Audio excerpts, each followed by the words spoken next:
Hello guys, welcome back to We Forgot What We Were Saying. We are going to be chatting about some symptoms this week. So weird pregnancy symptoms. So this was something that we asked you guys about last time when we recorded a podcast. And we wanted to know if you guys had any weird pregnancy symptoms, funny pregnancy symptoms, maybe pregnancy symptoms you'd never heard of before. So that we could share them with you guys and we can all commiserate together. Because let's face it, pregnancy is a wild ride. We're going to read some of them out because they actually relate a little bit to some of the things that we were going to say, which I think is just, it's perfect. So, Kat, do you want to kick us off? All right, this is one that actually we can both relate to parts of it. Yeah. Look, I'm going to stuff up this name. Apologies. The handle is Kaberzinski, I think. They said, I gained 10 pounds in the first trimester because the only time I wasn't nauseous was when I was eating. I hated all leftovers when I usually love leftovers, and they only wanted to eat fast food as well, which fair. Oh, mate. Yeah. I think the part that I totally vibe with there was, okay, I didn't have morning sickness in terms of like vomiting. I never vomited. But with my first, for about, I think until about 10 weeks, I had to like snack all the bloody time. And I probably gained 10 kilos and I probably felt like I looked a lot more pregnant before I should have been showing, because I remember having to go to Costco and just like stacking, like getting all these packets of snacks and stuff just so I'd hide them in my car, like every little pocket anywhere I'd have like protein balls or nuts or something, because I had to snack constantly. I remember I would eat food and I'm like, oh, I'm going to go drive somewhere. I'd walk to my car and I'm like, oh, already starting to feel sick. Where's a snack that I can grab? So yeah, I 100% relate to that. I was the same. If I didn't eat regularly, I felt sick, but I didn't have any vomiting or anything like that. Like I never threw up. I would gag, but not I wouldn't vomiting. even gag. For me, the hardest part, especially, and I still get this a little bit now, I had a lot of food aversions, and I found that if I had to prepare food, I couldn't eat it. Even if it was something where I was like, oh, that sounds really good, I'm looking forward to eating that. Once I'd finished making it, I'd be like, nah, can't deal with it. And I think it's still around a little bit, but to a different degree. Like the other night we made burgers and it was actually my pregnancy rage that stopped me from eating it, because the burger was too tall and I knew that I wouldn't be able to eat it without it being really messy. So I was just like, I'm just not going to eat it. It just sat there. And I was just like, I can't, like, I actually wanted to punch it. I was so angry. And it's actually making me angry now. Like, it really pissed me off. I was like, how dare you? How dare you be so fucking tall and offensive that I know, like, the tomato is going to fall out when I try and take a bite of it. And, like, it's going to get juice and sauce on me. And I was just like, fuck you, man. I can't say I ever had that, but I love the visual of it. So yeah, I couldn't eat my burger because of pregnancy rage. Pregnancy rage is definitely one of my symptoms. Oh, just wait until you have toddler rage. Yeah. It's a whole different kettle of fish. Look, I didn't have so much food aversions, which is interesting. I didn't have cravings either. And this is one thing I find a bit of a myth when people are like, oh, you're pregnant. What was your, funny cravings? And what was your aversions? Like, I didn't have any that I could like pinpoint, but there were certain foods that make me feel better and other foods that would continue making me feel bad. And I would just sort of avoid those slightly. But I remember distinctly, and you'll remember this, Hayley, as well, sense of smell. Holy fucking shit. Onions could not be in our house. And I would tell, like, I'd like eating onions in food, but like I could smell them to the point where we had to keep them in a container in the fridge, and it would still wake me up at night down the hall in the bedroom. I would wake up smelling onions. I actually remember reading a Reddit thread posted from a man's perspective, and he was talking about how his partner was pregnant and he really enjoyed whiskey, right? And my partner also loves whiskey. Anyway, basically he was saying my partner can smell it and she hates the smell. Like it's really doing her head in. I think it was actually an Am I the Asshole post. And basically he was saying, you know, after I drink, like I'm having a shower, I'm brushing my teeth, I'm using mouthwash, and like she doesn't even want me to sleep in the same bed as me because she can still smell it. Yeah. And he's like, how could she possibly smell it? Like it's impossible, blah, blah, blah. I'm like, you're so, like, tell me you know absolutely nothing about pregnant women without telling me you know nothing about pregnant women. Like, that shit comes out of your pores, and yes, we can fucking smell but it. Also, like, the reason why a lot of people do get heightened, whether it's sense of smell or like taste aversions, is because your body is trying to protect the baby from poisons or things it thinks it's going to damage the baby or cause issues. So and to be fair, whiskey is one of those things. Whiskey is one of them. So her body was working very well, and if he can't sacrifice a fucking drink of whiskey, then sleep in the spare bed, you jerk. Like, fuck you. Exactly. And I can smell it on Chris as well when he drinks. And it is, I mean, I feel like you can smell it on someone when they drink, even when you're not pregnant. Yeah. Like, it's a very distinct smell when somebody has been drinking. And it doesn't just come off their breath. Like, it comes out of their pores and their sweat and all sorts of things. But I do find, as a pregnant person, it is so much more intense, and the smell, it's very repulsive. Like, you don't want to be around it. But my sense of smell is just off the charts. I can, like you said, I can smell things in the fridge when the door is closed and I'm at the opposite end of the house. And you've been to my house, which is what I was very doing. long. Yeah, Exactly. So I think like the sense of smell thing, that's a super common symptom for women, a heightened sense of smell. And I think it is like, it's a protective thing. It is a protective thing. And also like some other things. And you've that are also got to be able to sniff out the Maccas. Don't forget. Yeah, you got to be able to tell when a Macca's is going to be off the freeway, down the road. You need to know which exit to take. I feel you with that one. Exactly. I reckon pregnant women are agree. keeping Maccas fucking afloat. Yeah. And they always will. Yeah. I found it the easiest thing to eat. I agree. The chips do go down very well, don't they? The salty chips. Yeah. Another interesting thing that your body does, which like it didn't, this wasn't necessarily, did work for me, but things get suppressed a lot as well. So like your immune system gets suppressed so you don't fight the baby.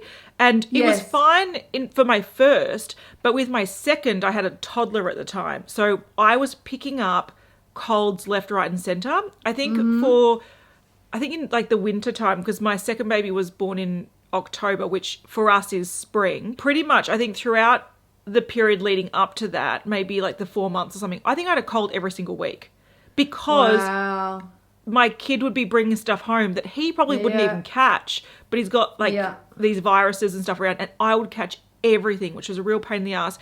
But I've also heard that people have things like food intolerances, like say gluten intolerances and stuff. I found this as well. But they get suppressed.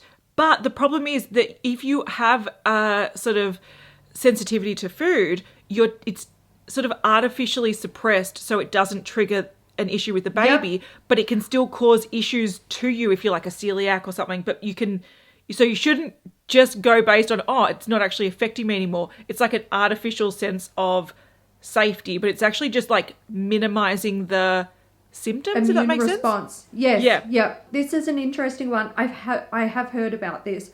I haven't experienced it when you're talking about like food tolerances and things like that. But you know what is interesting for me? Like prior to getting pregnant, I had migraines like for years and years and years since my teens, right? Once I got pregnant, I had a few days in like the first trimester where I was like, oh, this is not good. Like I'm getting a migraine, but it never got really bad. And since second trimester, I haven't had a single migraine. Wow, that's good. But then they're going to come back. That's the annoying thing I feel like they're going to come back with a fucking vengeance, and I'm going to be like, it's sort of like when shit. people are like, "Oh, you don't get a period for 9 months. Isn't that good?" And I'm like, "Yeah, but then no one tells you that for 6 months, like 6 weeks straight after you have your baby, you're bleeding constantly, so you're making up for lost time." I do realize I had a sort of food intolerance thing with my first, which was interesting because again, this is not suppressing a past food intolerance. This is like, it was a new one. Probably from the midway point, if I ate too much chocolate, which fucking don't take chocolate away from a pregnant person. No, but if I ate too much chocolate, and by too much I mean like more than a little block, it would give me diarrhea for days, to the point that I had to do the elimination diet thing, like no dairy, just like crackers and dry things and a lot of Hydrolyte to then recover from it. And I'd be like, oh, I'm recovered now. That took me 3 days to recover. And then I would go, 2 weeks later, I could have a little bit more chocolate. Bam, hits me again. I'm like, fuck. Oh, no. Yeah, so the last half of my pregnancy, chocolate would trigger like just stomach like upset. That's not fucking fair. No. That's bullshit. really cruel. I don't like that. That shouldn't happen to people. I feel like since getting pregnant, and I'm only in the second trimester, so I'm not even going through it. But like, I'm starting to get to that point where I'm uncomfortable. Like, I can't breathe. Why does my stomach always hurt? Everything is shit. Last night we went out for dinner, and my feet were swelling in my shoes. Like, holy get shit. fucked. That will happen big time with my first as well. And what was really fucking weird, so I had to get like Birkenstocks just so you can like loosen them, because they've got the buckle and you can like loosen them.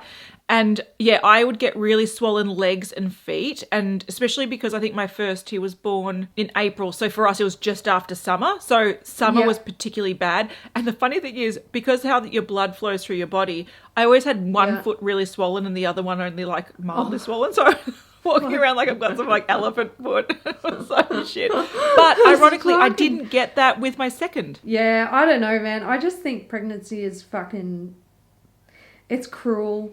And sometimes Chris says to me, oh, you wanted to have a baby. And I'm like, I'm going to punch you in the fucking It's like, throat. you wanted one too, mate. And you don't also have to do this wanted work. one. Yeah, I do. I really get on him when he says stuff like that. And then he's like, oh, fuck. But I think he also says it to rile me up a bit. Because I think, but to be fair, Yeah. I now forever have the trump card where it's like, bad reference, but where like Darren will be like something about one of our boys, and I'll be like, I made him, and he'd be like, I helped. Yeah. I'm like, you did nothing. you did nothing. Without me, they would not be here. You did nothing.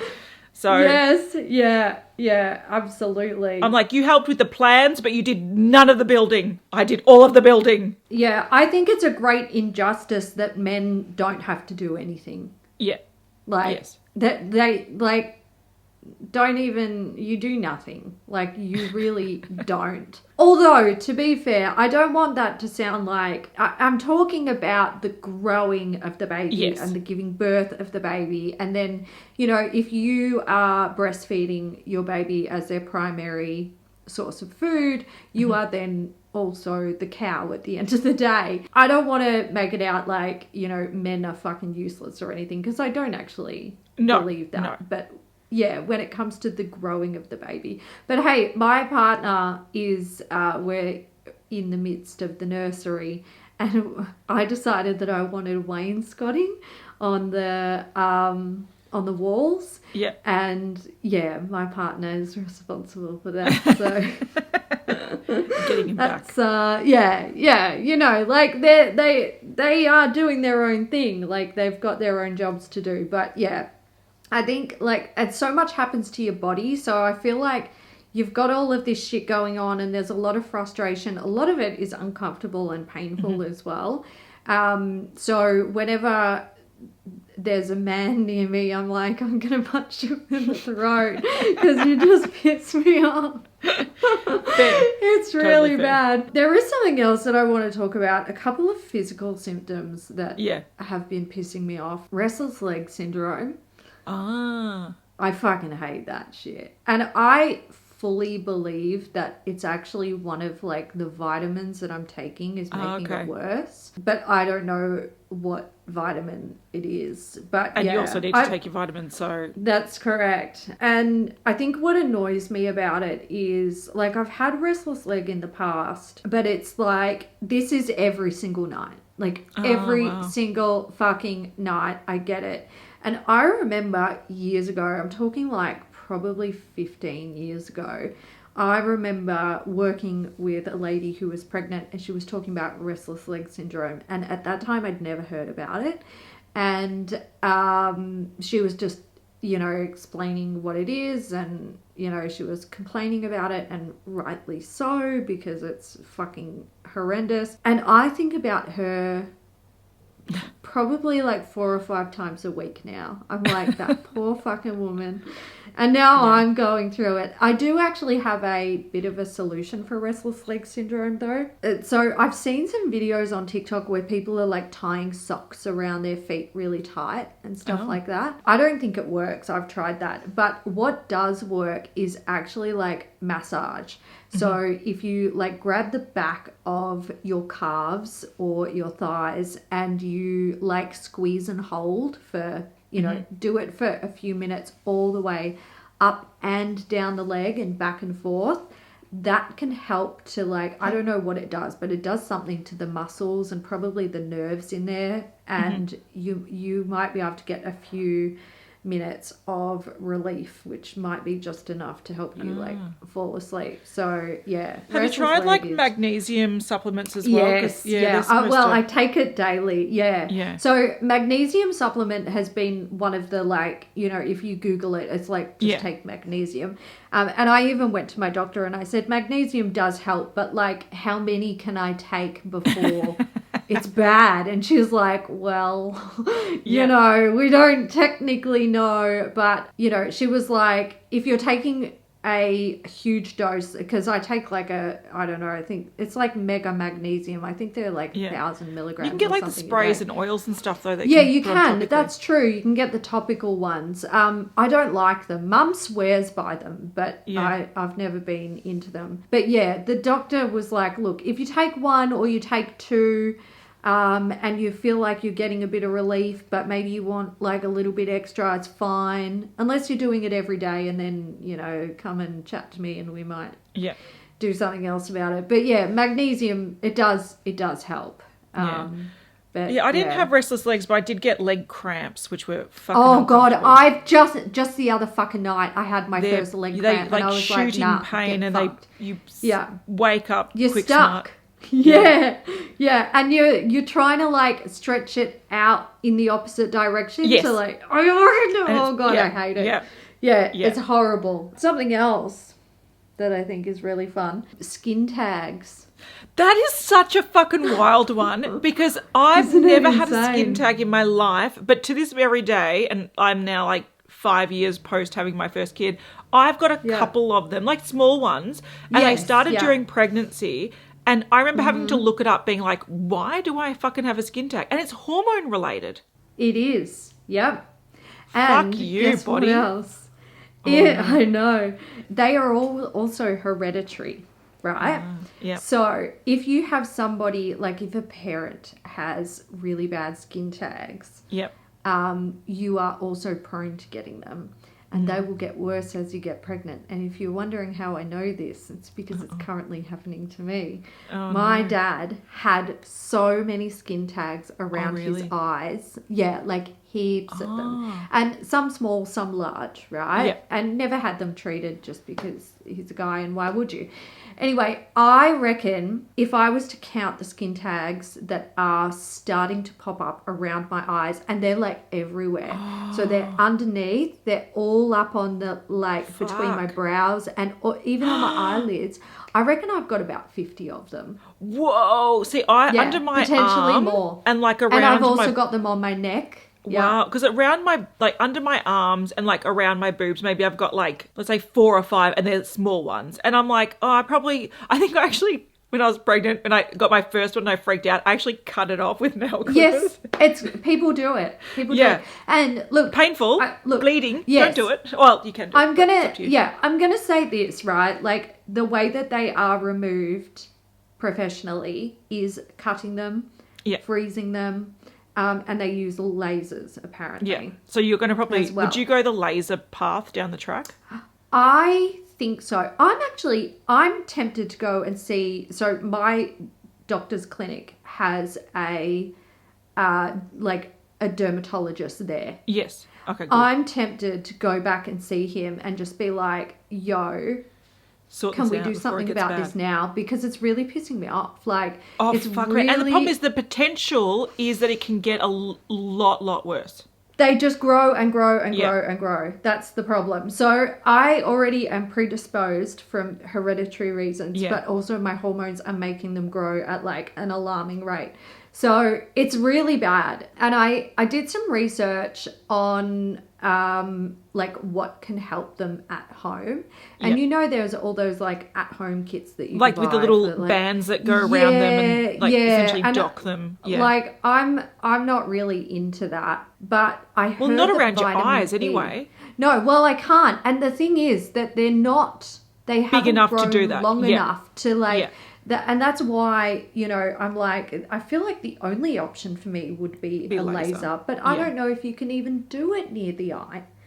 Do And you know while what I you're mean? pregnant. Like, yeah, exactly. That's true. I wouldn't think People are just laser would be one thing I've learned with there's- skin things and like cosmetic things, super conservative. Even if there's like no Yeah. evidence that it's going to harm a baby, they're Absolutely. like, we recommend waiting until the baby's Yeah. born. But Yeah. even like they say things about like eating grapes and stupid shit like that. Like, you know, you shouldn't binge on grapes because they contain something. I still that like my could soft cheese. I'm potentially just be- going to say. Yeah, I know. And the thing is, like, soft cheese is actually, for the most part, absolutely fine if it's pasteurized. Like, and most soft cheeses in Australia are pasteurized. So, like, there is an abundance of caution around doing things to pregnant women. One, because they won't test on them Correct. Yeah. to see like what is safe and what isn't safe, which fair enough. And typically the things that we know are very, very dangerous, like drinking. Yes. Like we know Smoking. you should not be drinking while you're pregnant. You should not be smoking while you're pregnant. Why do we know these things? Because in the past women did Yes. them. And we saw babies with fetal alcohol syndrome. We Yeah. saw that nicotine can have like a growth restriction on Yes, children. yes. Or not necessarily growth restriction, but you can It end can up lead with to a smaller babies and premature babies and Yes, stuff. Yeah. We know that vitamin A or retinoids, In the system, ingested in the but- system, Yes, only ingested. not topical. Only, not topical. There's Yes. no proof topically. But we know that taking it orally Correct. causes extremely severe birth defects. Yes. But only at certain levels. Like vitamin A is naturally found in our body. And there are some prenatals that have very, very small doses of vitamin A, and to a degree it is safe. But when we start getting into these high levels, that's when we start to see these really severe Yes. birth defects.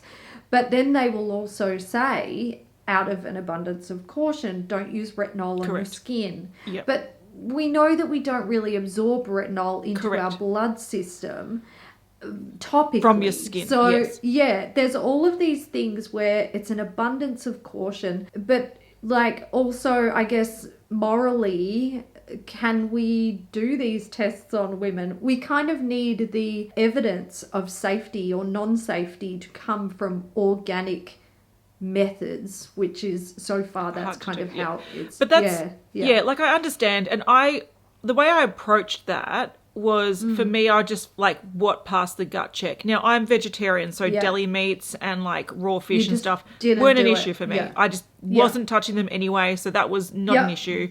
Occasionally I had soft cheese. If it was I wouldn't go buy it and have like a whole wheel of cheese in my fridge. But if I was at a housewarming or something, I will go be like, it's fine. I didn't have any alcohol. I actually had friends of mine almost pressure me going, it's not that bad. My sister did it when she was pregnant. I'm like, I don't give a fuck what your sister did. I don't feel like it's necessary. You don't if want I to don't need to have a glass of wine, which I never want to get to a stage in my life where I need to have a glass of wine, then I will choose not to have my fucking glass of wine. Thank you. Thank you for the offer. I don't need it. Absolutely. So I even think we were at I caught up with Steph last night. But anyway, we were at her engagement party, and Hayley had a cocktail, and I was like, can I smell it?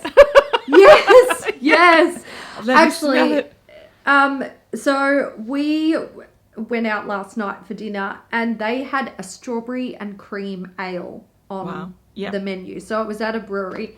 And to be fair, I bet that smells better than it tastes anyway. It was actually quite surprising. So I dipped my finger in it and tasted it because I was very curious, because it just smelt like an ale to me. Oh, okay. But actually what was weird about it was the viscosity. So it was kind of thick. And it was like a sour beer, basically. Yep. But yeah, like I think when it comes to these things that they tell you not to do in pregnancy or to be careful of, like soft cheeses. So we're worried about listeria. Mm-hmm. We don't want that. It's very dangerous for the baby. Mm-hmm. I know in France, listeria is a big thing that we're careful of because they have such a huge culture around cheese. Yes. And not all of the milk that's used is pasteurized, so it's not necessarily safe. Deli meats. I have had deli meats, and you know how I get around it? Cook them. Yep. Make them hot. Make sure that you're killing off any bacteria. Yeah. You can do things too, but also like you don't have a cat, but I've got cats. Oh yes, and that's toxoplasmosis is a huge thing. It's a huge concern that it's like, oh, pregnant people shouldn't change kitty litter. The way I got around this, again, it's got to like pass the smell test for me, the gut test, like what feels right and what feels wrong. And I got tested because when you're in Australia and you get pregnant, they run a bunch of tests and you don't have to pay for them. It's part of, it's like a free thing. They just run a whole bunch of blood tests. They take like fucking 6 vials of blood, 2 things of urine, and they test for everything, and including like all your levels, if you've got any like illnesses, if you've got any STDs, any of those kind of things. But they also test for toxoplasmosis. Now, I was negative for it, and I've had, at that time, I was living in an apartment with 2 cats, and I was cleaning kitty litter regularly. And I was like, either my cats do not have it, so it's not there, or I am always diligent washing my hands afterwards with soap and being diligent that I'm not getting it. So I didn't be like, I can't clean the kitty litter, because I was like, I don't have it, which also implies that something I'm doing is right. But I looked into it. Apparently the source of people getting toxoplasmosis is not from kitty litter.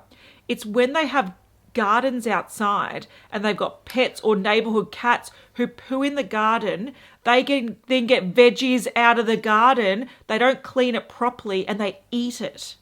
Oh, wow. So they say, keep away from kitty litter. But it's like, from what I've heard, the cases that it happens from is rarely actually kitty litter. It's usually they've got garden beds of food out. Like, wow. Yeah.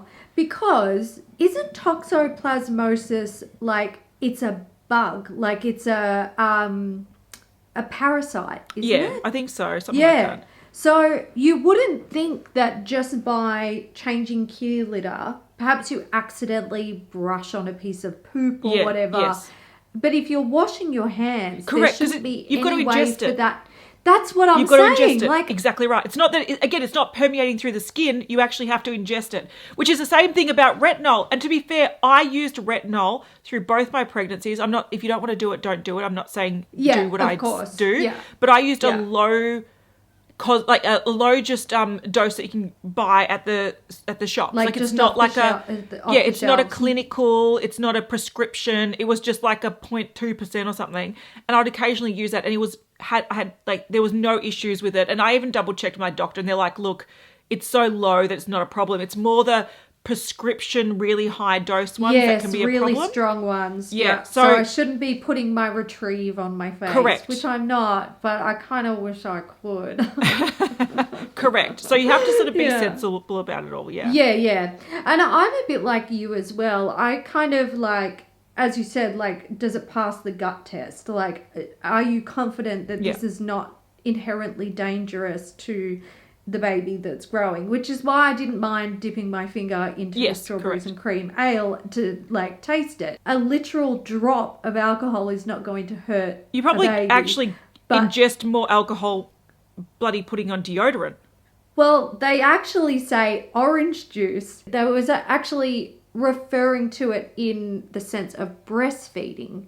So the alcohol content in a glass of orange juice actually is enough for alcohol to then show up if you are testing your breast milk. Oh. So that's why I was like, I don't feel... Like, I feel okay. Yeah, it's not that big a deal. I mean, I drank like half a carton of orange juice the other day. Yeah. Because, cravings. As you do. Yeah, because you do. But, yeah, so I think as long as you know the risks of whatever you're, like, getting into and then you make your own educated decision about it, like, it's fine. Like, I was craving soft cheese and I went and got me some fucking pasteurized soft cheese. Good, I go, and so you bloody well should. I actually feel really bad for people in different countries where the recommendation is not to have any caffeine.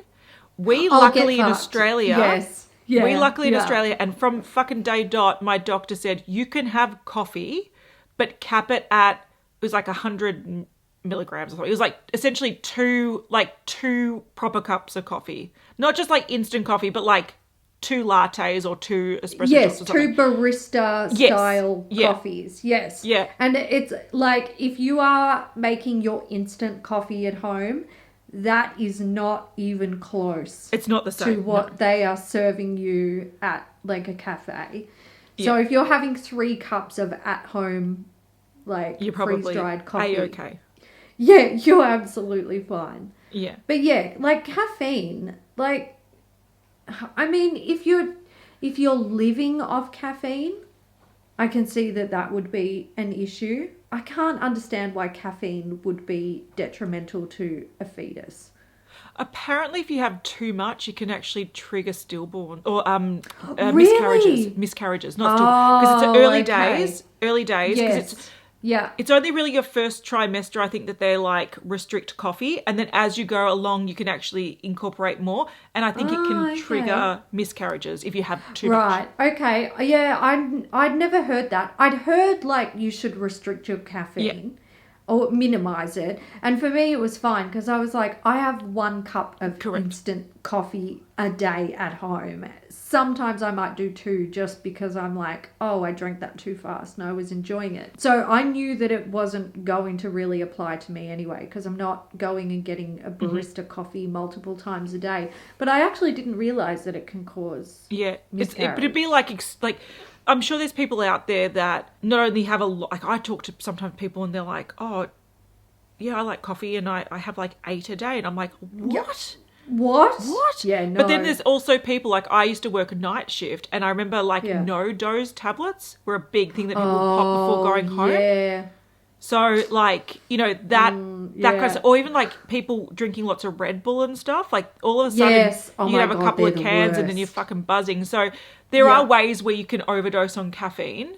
And people will do it to sort be of just... fair, I remember when I first got my license and I decided to be the designated driver for a night. And we went to the SB in St Kilda. Yeah. And I had... Trash. Yeah, exactly. I lived off Red Bulls for the night. Yes. And by the time I got home, and actually funny, we got pulled over by the police that night. And my friends were in the car. They were pissed. And I was like, I was excited. I was like, oh my God, this has all worked out perfectly. Racing with all the caffeine. Oh, my heart was racing. And it wasn't racing just because I was nervous, because I was, obviously. Whenever the police pull me over, I'm one of those people, I'm like, what did I do wrong? Yes, Anyway. But I was full of Red Bulls. I reckon I drank 6 of them Yeah. while we were out, potentially more. Anyway, my friends were being loud and stupid, and I was like, look, I'm the designated driver. I've just got my license. Like, I'm actually really excited about this. He's like, have you been drinking? I'm like, no, only Red Bull. We did the breath test, and obviously it came back negative because I was high on Red Bull, not alcohol. But when I went to bed that night, I could literally feel my heart beating in my fucking chest. Yeah. And that it happened was to painful. me once. I was working at a cafe and they sent me off to their coffee supplier would like train cafe staff with how to use the machines. And I was just getting into coffee, like enjoying drinking coffee. And so I went to this place in Carlton, just off Lygon Street. And they were teaching us how to make coffees, but people were having to throw them in the sink. And I'm like, nah, drink. No, let me and they're drink like, it. practice a latte, practice this, practice that. And I'm like, drink. And I had to call my sister and be like, I know you're at work, but are you nearly finished? Because I need you to help escort me home on a tram because I feel like I'm going to just like fucking lose the plot. Yeah. You feel like your insides are about to like exit It's into nuts. the outside world. It's bizarre. I would not drive a car. I wouldn't have been able to drive a car because I would have been like jittery, like all over the place. Yeah, to be fair, I probably shouldn't have been driving a car. It was probably just as dangerous as if I had been drinking alcohol. But like, the thing is, I don't think you realize like how quickly that can sort of creep up on you as well. I have discovered that I can't have green tea. Because it gives me the same sort of heart palpitations. Yeah. It does actually have a lot of caffeine in it. Yeah, as when I drink like a Red Bull or something like that. And I don't drink any energy drinks these days. After that incident of being at the SP with my friends, I was like, whoa, these are dangerous. Like, yeah. You know, yeah, they are. Like, they totally are. Yeah. Darren drinks them, but I think that's his ADHD trying to get him too. to fucking switch into gear. But it's I'm not a huge fan. Not a fan. You had some other comments that you were gonna bring up. I've got one here it was a YouTube comment from Brittany Peterson 153, and she has said, I had a bloody nose every day, thick like a blood clot in my nose from the extra blood in my body. I have heard of this before. I have something called pregnancy congestion. And I had never heard of this. Of all the things that I've heard of, like all the pregnancy symptoms that I've heard of before getting pregnant, which are a lot. I've had like, you know, mum has told me, my sister had multiple pregnancies while I was growing up. I've seen friends pregnant, and now, you know, I'm pregnant myself. This I've never heard of before. Pregnancy congestion. I have it. It basically means that I have a snotty nose every day. And like for some women, it's the equivalent of like having a cold, like the congestion with a cold.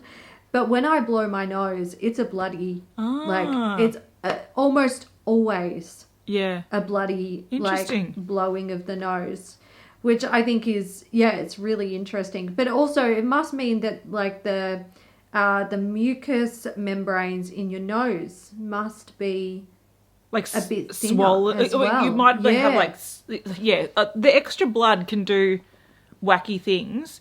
Absolutely. In both my labours, I lost over a litre of blood. And the funny thing was that they do like iron tests afterwards and like hemoglobin tests to make sure you're okay. And I remember each time they're like, you had plenty of blood to spare. You're fine. Yeah. Like, you'll be right because you'll be fine. You had an abundance of extra blood. And I was like, okay. Yeah. Well, it does happen. Yeah. You know, like we produce so much more fluid when we're pregnant. And it's like, you know, not only just, you know, the fluid that we're retaining, but like blood and all sorts of fucking yummy, delicious things that aren't delicious, make me want to gag a little bit, but you know, that's the way it is. I have another one. This one is about pregnancy dreams, and a lot of people actually left comments about this one, but this is from Workin' Mum, and I'm going to read it out because it actually made me laugh. She said she dreamed that she went for her ultrasound and they were pregnant with a puppy, and she was stressed in the dream as they already had 2 dogs at home and needed to decide if they were going to keep this one or terminate the pregnancy and try for a human. And I think pregnancy dreams, I haven't had too many myself, which I'm grateful for, but they are fucking bizarre. Weird dreams when you're pregnant is a super, super common symptom. Yeah, and a lot of people did mention them in the comments. I have to say though, yeah, I think I've had a similar dream where I was pregnant with something odd, but that wasn't while I was pregnant. That was 2 months ago. So I am the kind of person that I will only remember a dream in the morning if it was particularly odd. And I have so when I remember them, they're fucking weird. So for me, I'm that's another Tuesday. So I don't remember any particular weird ones when I was pregnant, but I feel like I only remember dream. I don't remember dream being I dreamt that I went to the shops. That does not register. I don't remember the shit like that either. And I'm actually one of those people. I've always had really vivid dreams. Yeah. So when I have a dream now while I'm pregnant, I don't associate that with weird pregnancy symptoms, because they can be pregnancy related, but it's normal for me to have weird dreams anyway. And vivid dreams. I would actually say I dream less while I'm pregnant, which is fine by me. Yeah. I have to say, it doesn't upset me. We still haven't touched on my biggest symptom that I had through both pregnancies. Yes, tell us. Mind you, is a huge thing because I had 2 pregnancies and they were both very different. I thought my first was pretty cruisy. So my first, there was some needing to snack a lot in the first 10 weeks, blah, blah, blah. There was that fucking thing about chocolate and nails got really strong and whatever. And there was pelvic pain and all these swollen legs and fit. There was all, that was when I had the little skin tags. Everything was in pregnancy 1. Pregnancy 2, and I'm going to relate to Makeup Diaries 6438. So she said, it took me 17 weeks before I felt my pregnancy. Didn't have morning sickness, no unusual cravings, nothing. It was a particularly stressful period at work, so she thought what caused the missed periods might have been stress related.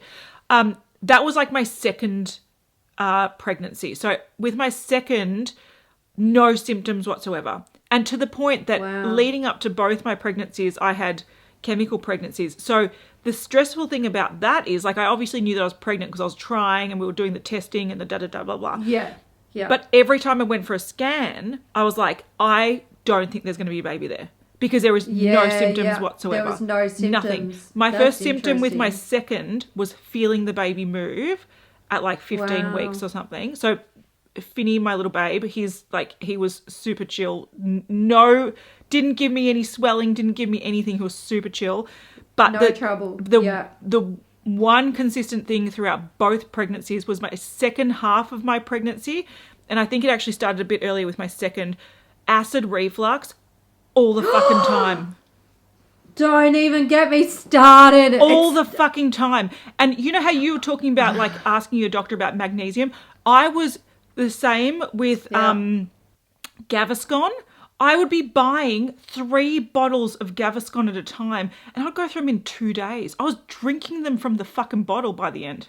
Yeah. So early in my pregnancy at 5 or 6 weeks, I had a few days where I had acid reflux and I never get it. No, neither. I've had it in the past.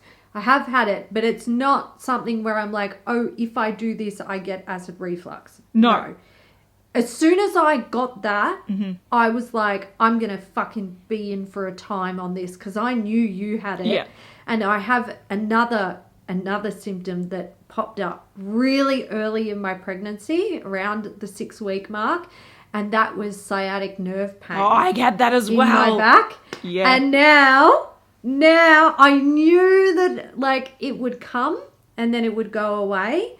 And now it's like I just have it. Yeah. Like it just is. And I've had acid reflux for like the last 3 or 4 nights in a row. Yep. And we've got the chewable Gaviscon one. They're like a berry thing. Yep. Anyway, the recommended dose is like 4 tablets for an adult. And I fucking hate them because half of it sticks to my teeth anyway. And I'm like... Get the liquid. The liquid is the best. I'm going to get... However, I'm getting the liquid. Just warning you though, so from experience, from someone that... I think in my first, I probably had about just over 20 weeks. Both my kids, mind you, were born around 42 weeks. So I had a nice extra fucking few weeks thrown on the end there. Yeah, love that. Thanks, boys. But so probably for around 20 odd weeks with my first and probably 30 weeks with my second, constant, like it builds. So you'd start it at night, you got the acid reflux at night, and you take the chewable things and whatever. Then it gets to a point where it's constant. You've always got some level of it, and it's either extreme or it's like minor. And so it's just constant. But I was like drinking the fucking white liquid. It's very good, but I feel like you have to build up to it, because if you get on it straight away, it won't feel as relieving when it gets worse, down if that the makes track. sense. Yeah. Yeah, I am a bit nervous about the acid reflux because it's quite bad as well. Like, it's not just like... And, you know, last night I popped 4 out and Chris was like, oh, can I have one? And I'm like, no, I need 4. Like, go and get another strip. And he's like, 4? And I'm like, that's the adult dose. And he goes, I have 1 and it helps. And I'm like, and you're not pregnant. You're...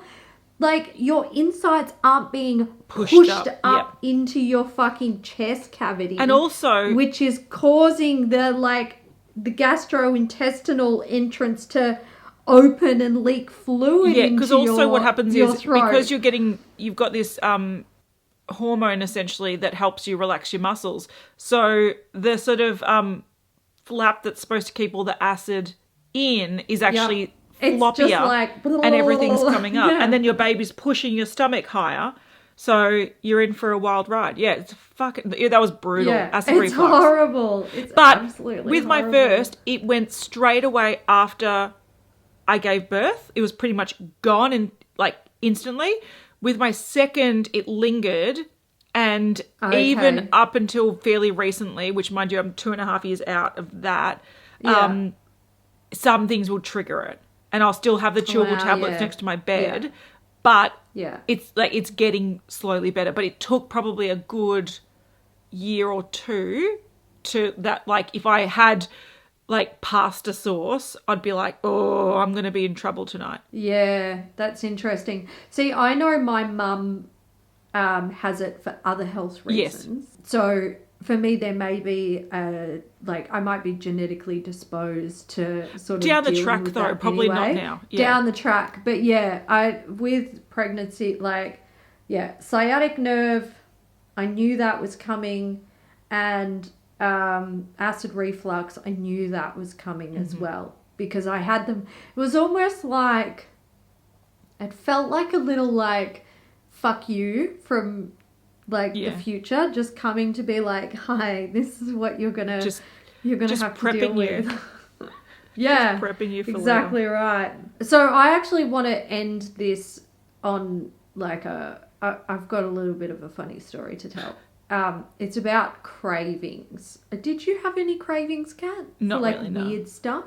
Not weird stuff. No. So I've been having cravings for weird dairy.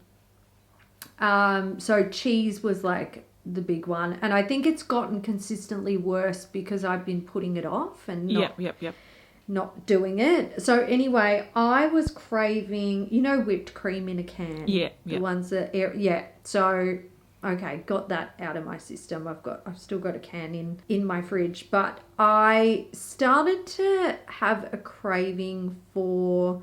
I was making a cup of chai. And I was like, oh, how nice would it be to have some sweetened condensed milk? Oh, delicious. Delicious. Anyway, we didn't have any, and I was like, whatever. Next time I go to the shops, I'll get a tube of sweetened condensed milk.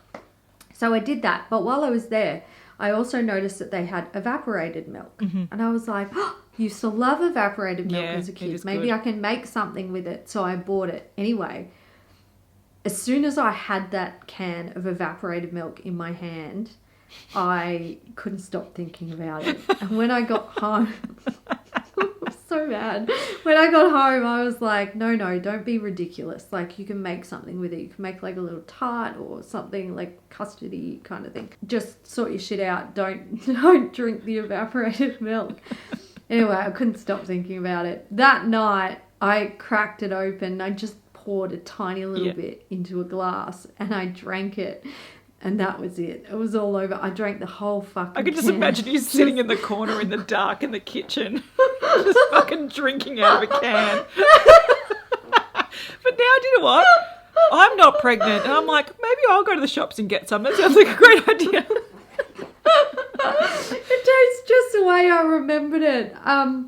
But I do have to admit, it made me feel a bit sick afterwards. Probably too much.